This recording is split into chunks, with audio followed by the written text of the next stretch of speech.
Well, so guys, we're in the tier 0 format that we thought we were going to be into with a Shuzi tier. Now, look, guys, before I get into this, look, if you don't agree or if you think there's a certain number that's needed, like it needs to be 70% or 80% or whatever, look, I don't care. Don't tell me. I don't care. I'm defining this as a tier 0 format. Fundamentally speaking, when I say tier 0, I mean a deck that it's clearly so much more powerful than every other deck that you have a concerted advantage playing this, regardless of skill. That's what I mean. And I consider Issues tier to be that. And yeah, as we saw at YCS Pasadena, it just really comes down to the fact that, I mean, they can play on your turn very effectively between all of the in-engine hand traps. The actual engine is very, very consistent now because they're going to be very often milling kind of 5, 10, 15, 20 cards on your turn. Their monsters are all actually pretty good as well. They've got quite a bit of utility between the field spell and grief and such. I mean, just so many different layers of an effective deck that it just really makes this deck incomparable, to be honest.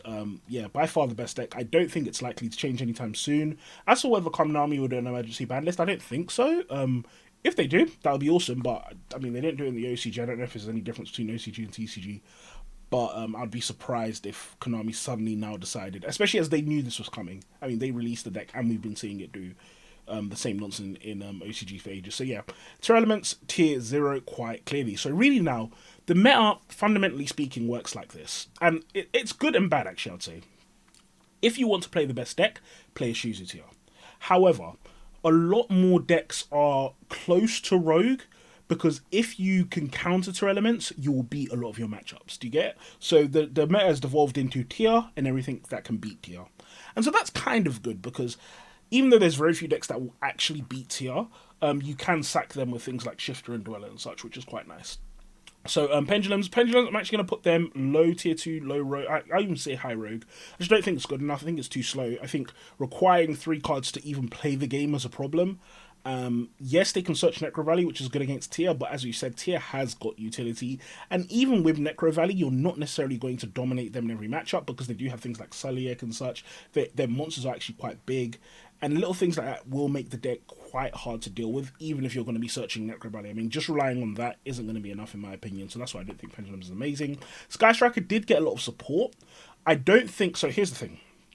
I'll put it in one to watch because I think Sky Striker has been power crept. However, the thing about Sky Striker is that it's a deck that very effectively utilizes kind of anti-meta cards. It's good as an anti-meta strategy. It can use Mystic Mind very well. It can use certain floodgates very well. Like there can be only one. And so it's often we'll see in formats like this where Sky Striker is a good deck that just tops from nowhere because it's also a very skill-intensive deck as well. Another nice thing about Sky Striker, I'd say, is that they don't benefit hugely from the milling, but they do benefit a little bit. It is quite nice for people to dump your spells and essentially search out your Sky Striker spells, which is quite nice. However, the presence of Bestials is hugely painful for them as well. So it's one to watch. I think in terms of power level, it's mid to low rogue. It's starting to get really power crept, but it's one to watch just because I do always respect Sky Striker as a deck that has a chance to kind of just sneak in the top there and there. Mystic Mind burn strategies, I'm going to say unfortunately they're going to be mid to low rogue. It just happens that Tier Elements doesn't lose hard to Mystic Mind anymore, unfortunately, because they have a lot of spell and trap negates in Crime and Baron, and then also they have the field spell, and also sometimes they main deck cards like Heartbeat. I think Heartbeat's the one that shuffles. Is it Grief or Heartbeat? I don't know, but they sometimes main deck the one that shuffles back a spell and trap as well, and so it's just hard to play this strategy against Tier Elements because you might, if you're lucky, sack game 1. But I mean, it's not guaranteed. And you know what? If they're milling 20 cards out of their deck or your deck or whatever, you're going to have some Mystic Minds thrown in the graveyard as well, which isn't great. So, yeah, I don't think Mystic Mind Burn is effective to do. Sprite, I would say, still tier 1.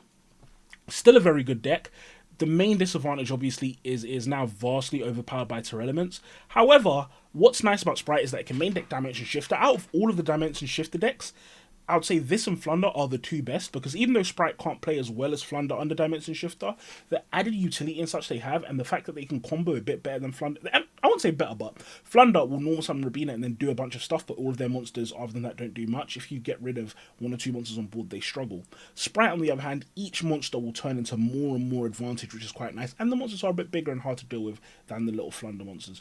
And then also Sprite Smashers is a great card. They still have access to Toad, which is good as well. So I do still think Sprite is a tier 1 deck.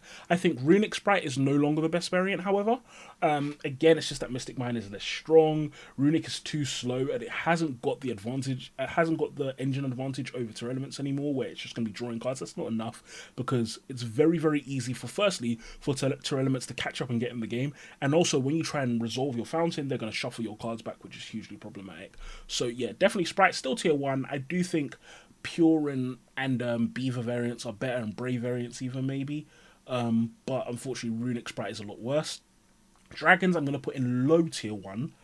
Actually, I'll put it a very high tier 2. So here's the thing about Dragons. Dragons is good because of Bestials. However, Dragons is bad because of Shuzi. And this is what's, again, this is going to come down to every single deck in this thing. If your deck can get countered by the Ishizu cards, it's not going to be amazing. Now, the disadvantage Dragons has is two things. Firstly, Kelbeck. Kelbeck is a really, really good card, and Dragons can be stunned quite effectively because they have things like Dragon's Ravine and such that are going to be sending cards, ignoring even looking at the Ishizus in the first place. Now, the Bestials are a nice card, and the fact that Magnamut can search your safer, so essentially Magnamut is another starter, and a hand trap in one, is so good. But to be honest, having Bestials isn't always enough on the Terra Element player's turn. The other thing was that Dragon Link's end board isn't as good as it used to be. It does lose to Super Poly, it does lose to Shift, and that's another disadvantage. If you're a deck that is reliant on the graveyard right now, if you're a deck that is reliant on the graveyard, or that loses to D-Shift, or that loses to Dweller, you're not good, because everyone's going to be doing that to deal with Terra Elements. So you catch collateral L's, unfortunately. And so even though Dragon Link is a good deck, I don't think it's amazing. I think it's okay. It's probably one of the best Bestial decks after Branded, at least one of the best ones that I've seen. But unfortunately, that's just disadvantage. Runic is going to be mid to low tier 2. I think the Runic engine is still very strong, but like I said, it just has a very, very mediocre to bad Terra Element matchup. It's not entirely like they insta-lose, and this is pure Runic I'm talking about. It's not like an entire insta-lose, but it's nowhere near as potent as it was before, because again, Terra Elements just gets online very, very, very quickly. An advantage you do have, obviously, though, if you're playing that kind of pure Runic Stone build, you are going to be able to punish the Terra Element player hard, banish some of their cards on all of these kind of things, but it'll be a lot harder to deck them out, it'll be a lot harder to resolve your fountains, it'll be a lot harder to stay in the game, which is obviously a disadvantage. Sun Avalon, look, Sun Avalon, low, I'm going to put it in mid to low rogue again, it's just not that good, unfortunately. It loses to all the stuff to Elements, loses to Rivalry is a good card, however, I don't think that's enough to carry you this format, and I think you will struggle to use Rivalry in this kind of format, because a lot of the top decks can play around Rivalry, or not a lot of the top decks, but a lot of the Rivalry decks, essentially, or a lot of these mono archetype, was it mono, is it attribute or type? I think type, mono archetype decks, monotype decks, like Exorcisters to an extent, because obviously they've got two types, but they can kind of play Rivalry. Flounder can play Rivalry. Tyr can't play Rivalry, but it's like a lot of the top decks that can play Shifter, and a lot of the Earth decks, for example, that are going to be playing Vernisils, they can play Shifter, they can play Rivalry, and as a result, you're going to struggle with Sun Avalon, because your main thing of kind of setting up your negates and then locking your opponent out Rivalry isn't enough. Also, your petal gets shuffled back. I've been saying this for time. If you know how to play out against an Avalon, it's not that threatening, because you just shuffle the petal back, because the petal, you have the agency to get rid of it before they do anything. I just knocked the mic, sorry guys. You have the agency to get rid of petal before something starts. So yeah, I don't think Sun Avalon is amazing. On the other hand, this is a deck that I do think is a good Rivalry deck this format. So this is another deck that can play Shifter. They do have a lot of graveyard control. Vishuda is still a very amazing card. Vishuda is so good actually into the Terra Elements board, because even though they do have the Ishizus, you can get rid of at least one or two interruptions before you've even started, just by using your Vishuda or using your Shuna or whatever to get to your Vishuda, which is really, really good. They can main deck Shifter, they can main deck Rivalry, they have threatening monsters, so I think this is a more intimidating deck than the other Rivalry deck, which is Sun Avalon. Another nice thing about Sword Soul as well is that I'd say it's a fairly consistent deck. You can play hand traps, you can play going blind second. Its engine is compact and efficient enough that you can do a lot of techs with it, which I think is good as well. And they don't really have bad main deck monsters. Their main deck monsters are relatively big, and that's also a really big advantage of them as well. So yeah, definitely Sword Soul, really, really good deck in the format, right? Not really, really good deck. It's tier 2, but it's a good deck in the format. It's a good option. And it just got reprinted in Magnificent Mavens as well, so it's super cheap. So definitely a good one. Virtual, I'm going to put it in mid to low rogue. I've been giving Virtual World too much love recently. I keep thinking it's going to come out, but it's just not enough again. And also, they're another deck that loses pretty hard to the Ishizu stuff as well. They lose hard, not hard, but they do lose to some of the graveyard hate. They can kind of play under Shifter, but not really. They do need their graveyard for their effects, which is a shame, and the deck's just too inconsistent. All the top decks are really, really consistent. Labyrinth I'm going to put in sort of high to mid tier 2. The nice thing about Labyrinth is that it's a trap deck. It's a trap deck, and it is kind of reliant on the graveyard, but because it's a trap deck, it can kind of play around things like Dweller and Shifter. You don't insta-lose to them because you're going to be setting traps and going for that slower game. Also, them shuffling your cards into the grave isn't great, and you do have some quick effects in grave as well that banish will cost, like Backjack and like some of your traps and like some of your Labyrinth monsters that can force out the issues and stuff very, very well. So yeah, Labyrinth is okay. It's one of the better trap decks this format. I would actually say it's a little bit better than Eldritch as well, because the disadvantage of Eldritch is that loses really hard to the Bestials, whereas Labyrinth doesn't lose super hard to the Bestials. It's annoying if their cards get banished, but they don't lose. Look, this is hard copium, but I'm still going to say it. Madolche, I'm actually going to say is high tier 1, and I'm going to put it 1 to watch, but my tier for it is high tier 1, better than all the decks right now. Madolche is great. Madolche is very unique for 2 reasons. Firstly, the Vernisylph cards are amazing, and so a lot of Earth decks got very, very, very strong because the Vernisylph cards are just very, very good. And Madolche is a deck that can do 2 things. It needs the graveyard, but it doesn't really care about activating effects in the graveyard or anything like that. It uses the graveyard as a resource to do other things. And so it plays very well with the Ishizus inside the deck or against the Ishizu decks, because if they mill your Ishizu cards, great. Now in Madolche, people tend to just play 3 Hoot Cake instead. Petting Cess, I've been seeing builds with 2 and maybe even 1 Petting Cess, because you don't really want to resolve that effect ever now. It's more Angeli and Hoot Cake, and then just going into your whatever the queens are called, Tiramisu and whatever, and then shuffling cards back, which is good. Souffle is a very good card in the tier matchup. Also, what's even better is that Ticket and Salon and your Madolche monsters can get triggered by the Ishizus, both yours and the opponent. I've had so many great matches where I play my opponent, I try and shuffle a card back, for example, from my graveyard. My opponent goes Chain Ishizu, and they shuffle my Madolches back, and then my effects trigger anyway.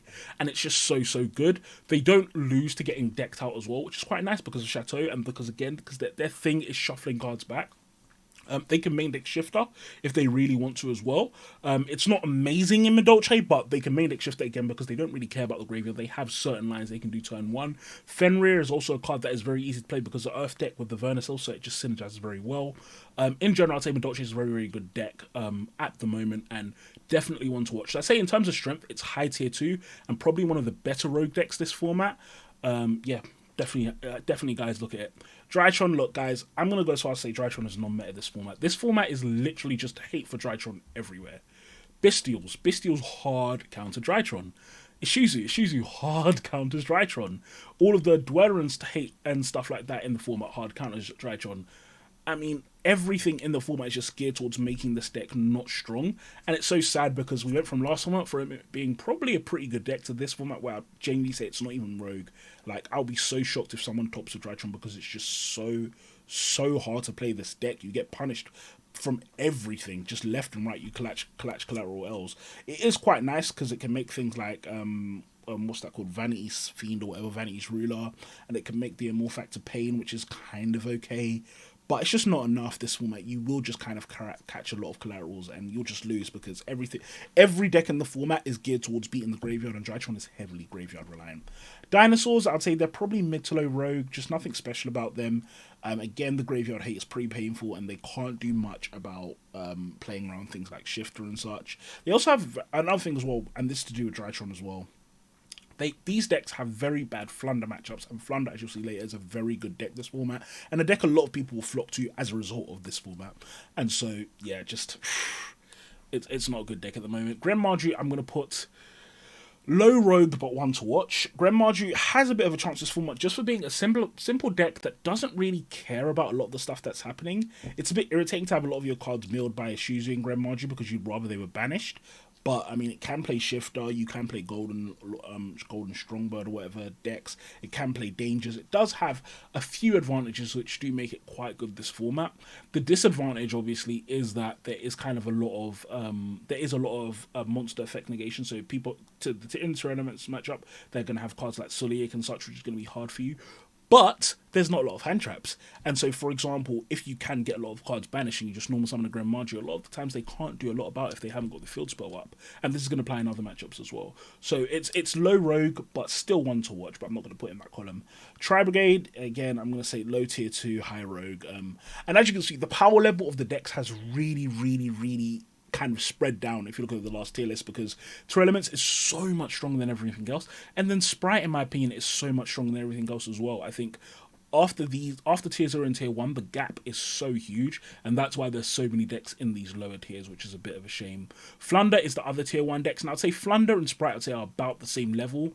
I think Sprite is a little better because Flunder has some matchups that are free and then it loses hard to side, whereas Sprite, most matches are okay apart from Tier Elements. We're ignoring Tier Elements. Flunder has the advantage over Sprite and over a lot of decks in that it has a good matchup into Tier Elements. However, it loses so hard to side and it can still be countered. But it is still a really good deck. It is still really cheap. Barrier Statue is always going to be a thing. Main deck Shifter because it loves Shifter. It can play some really frustrating floodgates as well, like Dimensional Fisher, like Microcosmos if they want to. It can play Rivalry. Flunder, just a really, really, really good deck this format. Definitely. Look, I don't like Flunder. I don't like when people play Flunder, but I would be remiss to not say, guys, that is probably one of the better decks you can take to an event right now because it will scoop up a lot of wins. Eldritch, I'm going to say mid to low Rogue. I'd just say as a trap deck, the main thing is just Golden Lord. Golden Lord is so vulnerable and you can play around it, but that limiting factor just makes the Eldritch engine kind of redundant. If you want to play a trap deck, don't play Eldritch in my opinion, just because of how vulnerable Golden Lord is now. Not really much else to say. The whatever this build is called, the dragon, I'm going to remove this. It's not meta anymore. Red Rage Dragon BS. It's crap. Don't play it. Exosister. So Exosister I'm going to put in low to mid Rogue. This is the thing about Exosister. Technically speaking, Exosister is a really, really good deck into tier. However, it has a couple of issues. Firstly, it can't go second for the most part. It's really bad going second.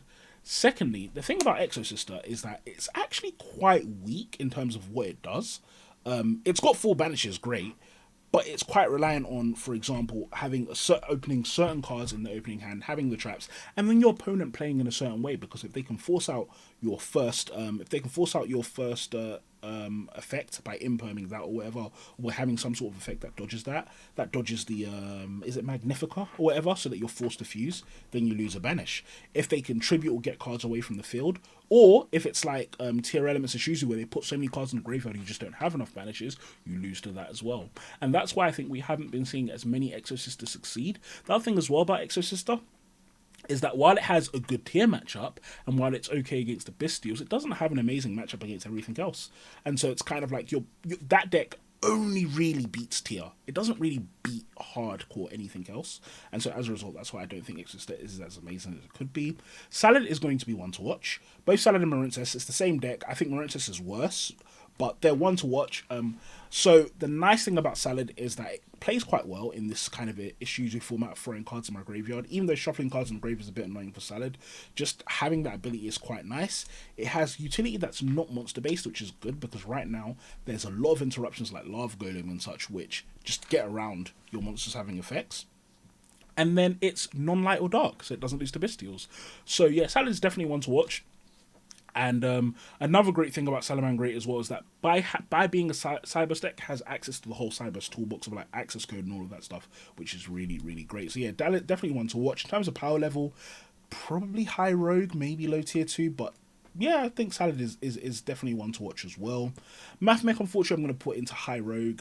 It's just because it's a light deck. It loses hard to Bystials. That's the main thing. And it also doesn't like most of the graveyard shenanigans, but it doesn't... It's not the end of the world. I mean, if you get shifted, it's the end of the world. But if you get dwelled, it's not the end of the world.